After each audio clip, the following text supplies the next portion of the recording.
and thereafter working with a private conservation firm, kindled the spark in him, thereby motivating him to pursue further studies in the art of conservation at the prestigious Prince of Wales Museum, Mumbai. He currently works as a journalist with a local newspaper.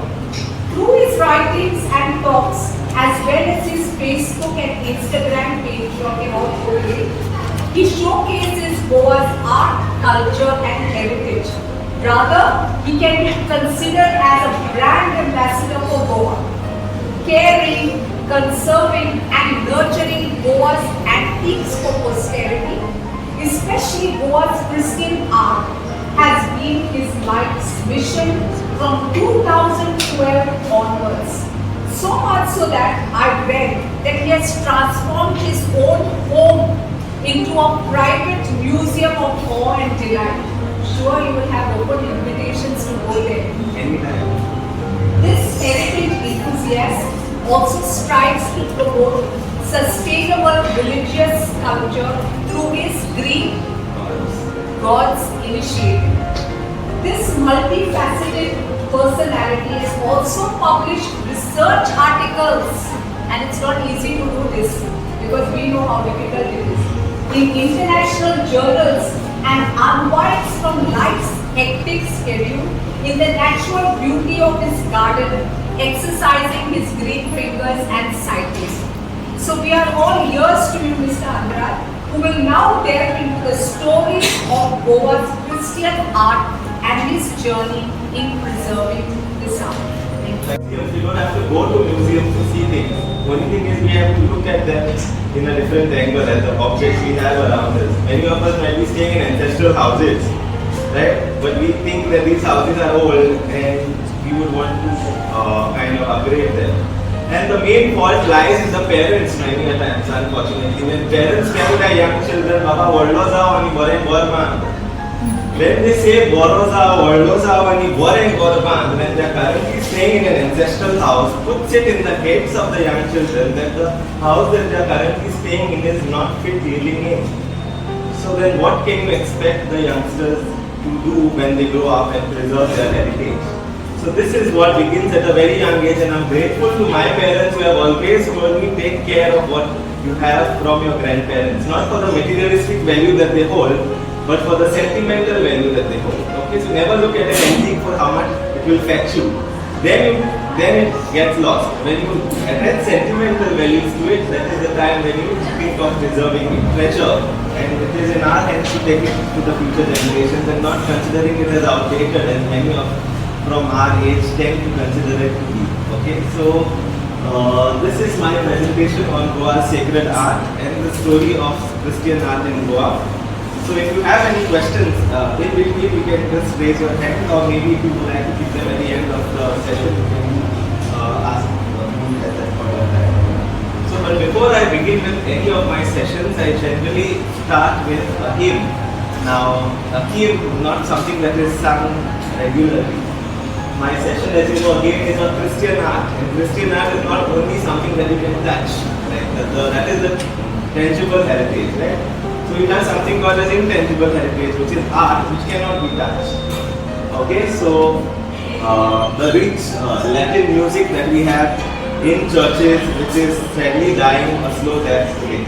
So I begin with something called as the Sanctus, which is a Gregorian chant.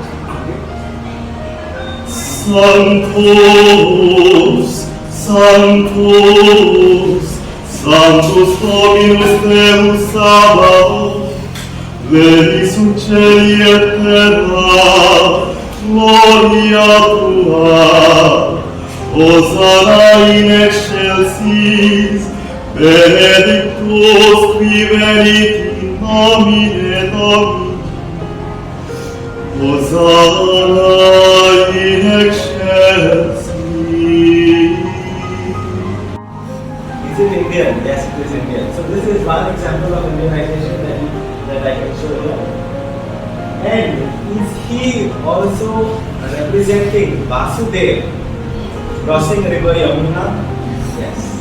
So those are styles that were used here to some similarities of different cultures. That is the speciality of Goan. The yellow dot and the flower is white. Right? So these flowers represent local flowers called parijat. Parijat are flowers used in Hindu rituals. And since it is something used in Catholicism, again in religious context, these artists probably thought of using the parijat in this here piece. So this is one piece from this particular one is not the one given during the wedding. Okay, this piece is from a nativity set. So ivories were found in all these places that I mentioned, along with Chimber and Bikaner in Goa. They were made here and exported globally. In fact, ivory is made in Goa, especially something called the Good Shepherd, sitting on a pillow, was given as trophies in Portugal for various competitions. Okay, we mentioned they were carved here and sent to Portugal and given as trophies. Yet another example of Indianization of Christian art. What do you see in these two pictures? You know, when locals got converted to Christianity, they refused to believe in Christianity and they asked, how can you worship a dead God? Now, Hindus are used to believing in a concept called darshan, that is eye-to-eye contact with the goddess and the devotee. So there has to be eye-to-eye contact between the goddess and one praying to the goddess. Only then the goddess is going to listen to you. So in Christianity, when they got converted, they said, how can you pray to a dead God? How can he listen to you? Because at that point of time, they didn't understand the whole concept of Christianity. So the artists had to find ways to fulfill the needs of these neo-converts. So what did they do next? They made crucifixes and show Christ on the cross at a stake just before he died, that he is still alive. How can you say that? Because if he was dead, he would have no control on his head and his head would be down. But now you see his head up or looking straight, which means he is still alive. So that means he is not a dead God, he is a living God on the cross. So to fulfill the requirement of these neo-converts, the concept of darshan was taken into consideration and these kind of images were made in the early period of Goan culture. Okay, another interesting thing is, you see this skull below the cross? Yeah? Have you seen a skull below the cross anytime? Some say yes, some say no. Okay, it's not a mistake at all. In fact, it is said that some priests also are unaware of this. And I had this personal experience, and this is in my oratory at home, where one fine day a priest comes after Easter, a blessing of the house, and tells me to take off the skull because it is evil and you can't keep a skull in the altar. I told the priest the skull has been dead since 1730 in this oratory, and nothing even bad has ever happened to the family. And are you aware of what this skull means? I said, today you are coming and instructing custodians of these artworks to dispose them of. Tomorrow if you are posted in any church, then who are the custodians of these things? You will easily go and dispose the skull from the church, and thus disposing a slice of the artistic heritage of the state and of the church. So this skull is referred to as Adam's skull. Okay, we all know Christ was crucified on Golgotha. What does Golgotha mean? Skull. Golgotha means skull.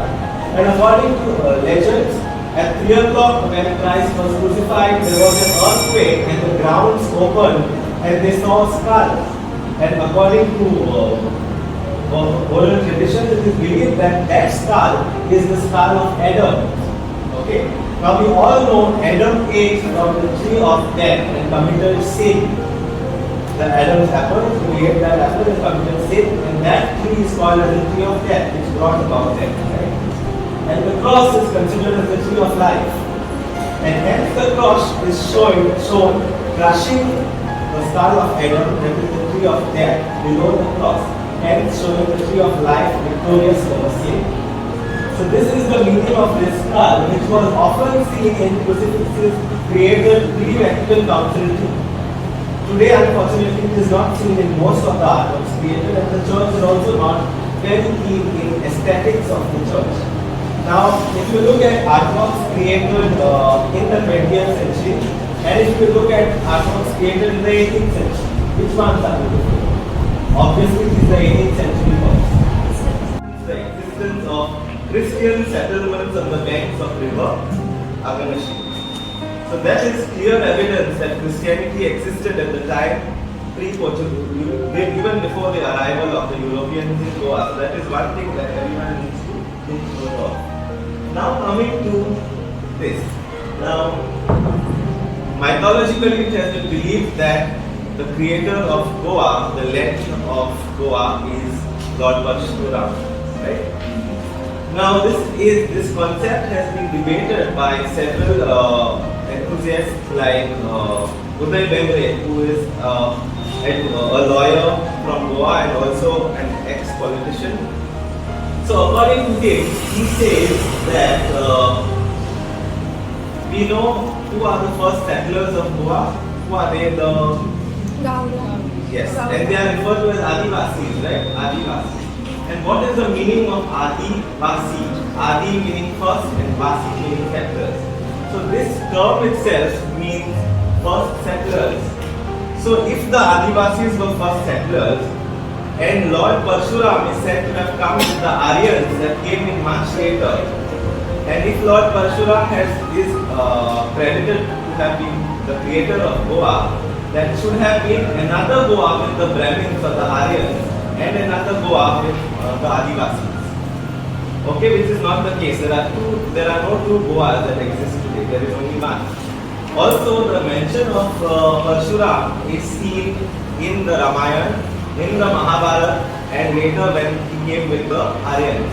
Now, this is a stretch of about 4,500 to 5,000 years. So, can someone live for that much of time, 4,000 to 5,000 years, or was it different Parshuram? So, these are questions that are posed by Mr. Uday in his discussions. So coming to the political timeline, which you might be familiar with, this is not very significant to this, but just for your information. So this is how you have the flow. Finally, you have the Portuguese coming in 1510, right? So, but why did the Portuguese come to Goa? Anyone can tell me why they came to Goa? Because of trade. Any other reason? Okay. So this, what we said, is not wrong, but was not the reason for them to come to Goa. Right? They came basically. They first landed in Calicut, okay, in 1498, and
Portuguese came to Goa, along with them, as many of you said, came Christianity.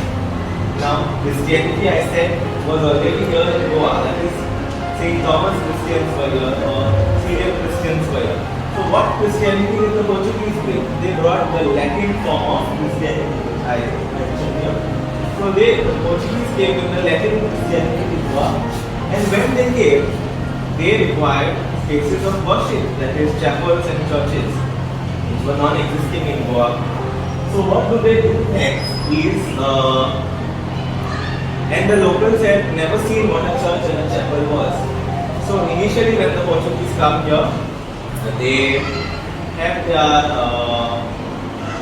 they set up their small shrines within the ships that they came in. So for the first 8 to 10 months they were in River Mandovi, and gradually they come down and they start building.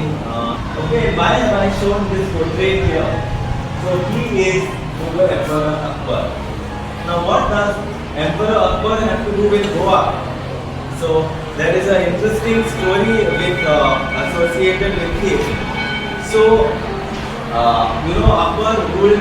He had his darbar in Fatehpur Sikri in Uttar Pradesh, and in Bengal the Jesuits had already reached Bengal, and Akbar gets the news that some of the Jesuits refused granting forgiveness to some of the locals there who did not pay taxes to the government.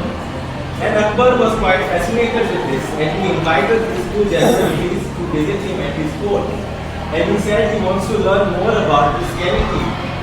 And he also wrote to the Goa government, Portuguese government there, that he wants two or more learned Jesuit priests from Goa to come to Fatehpur to teach him about Christianity. And every time the priests went to Fatehpur to his darbar, they had to carry along with them, a beautiful portrait of the Virgin Mary. So it would have been an expensive painting created specially for Akbar. And his whole darbar was full of Christian art because he was fascinated with Christian art just like I am. Okay, and he sent these delegates to Goa, especially goldsmiths, to learn Goan styles and motifs and take them to his court. And also Goan priests, when they visited Akbar, took along with them some carpenters who were trained to do inlay works in his court. And they came back to Goa and replicated furniture which was inlaid in ebony and ivory. So a lot of these furnitures are inspired by Islam, okay, because of Akbar. So when I speak about this, I find it necessary to mention that the Portuguese acknowledged the art that existed in Goa always. In fact, they took one of the goldsmiths, probably from Kalamboli, who was Rao Chati. Rao Chati is a goldsmith from Goa who was asked to come to Portugal to create artworks in Portugal. Action, and look at the face. Does the shape of the face say something? What does it say? Is it a triangular face like Japanese samurais? So what does it indicate that it came from Japan or was made in Goa by replicating a piece that originally came from Japan? So this is clear evidence that it is not something that the locals saw in the image. So many a times you see also sculptures of Mother Mary shown with big eyes and like a very imposing structure like a lot of the deities in the temples. So this is a very good example is Nossa Senhora das Naves in Raya, Our Lady of Snows. That image you see is very striking and appears like a Hindu deity, the face. So those are very Indianized figures. So this is a Asian figure, which is not from India. So this probably came from Japan or China.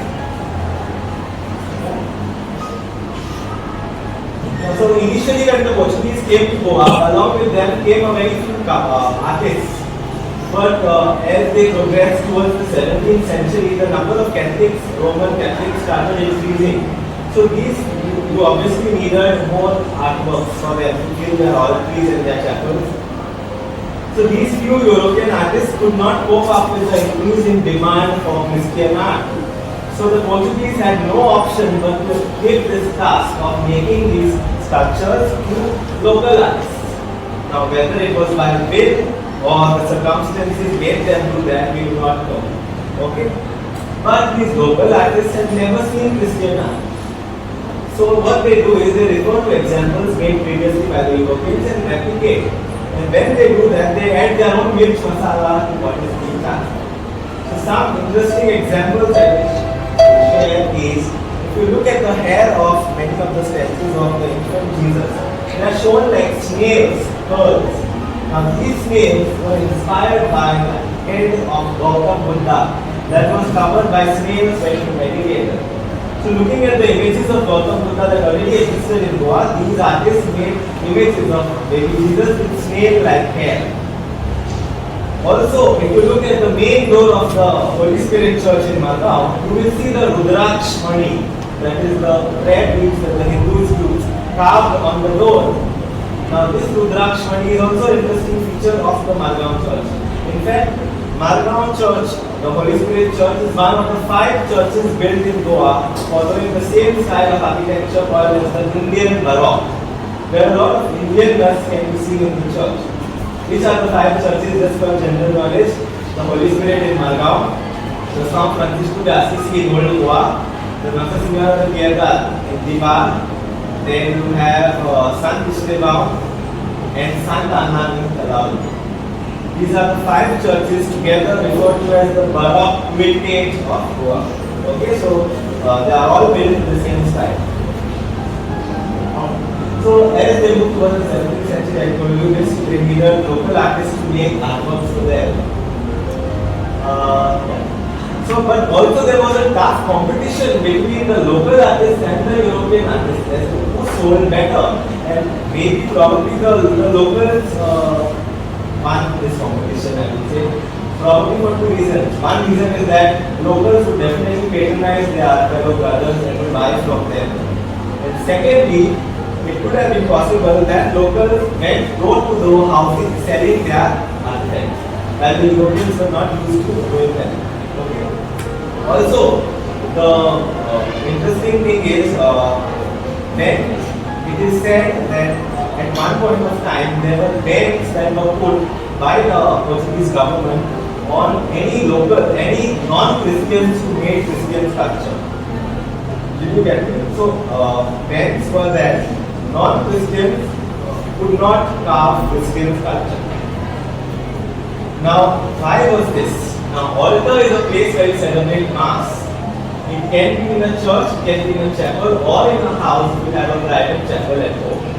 But what we have on the wall is not an altar, it is an oratory. In Portuguese, we used to call it oratory, okay, earlier. And altar is different. Altar is altar and oratory is oratory. Okay, they are 2 different words, which many a times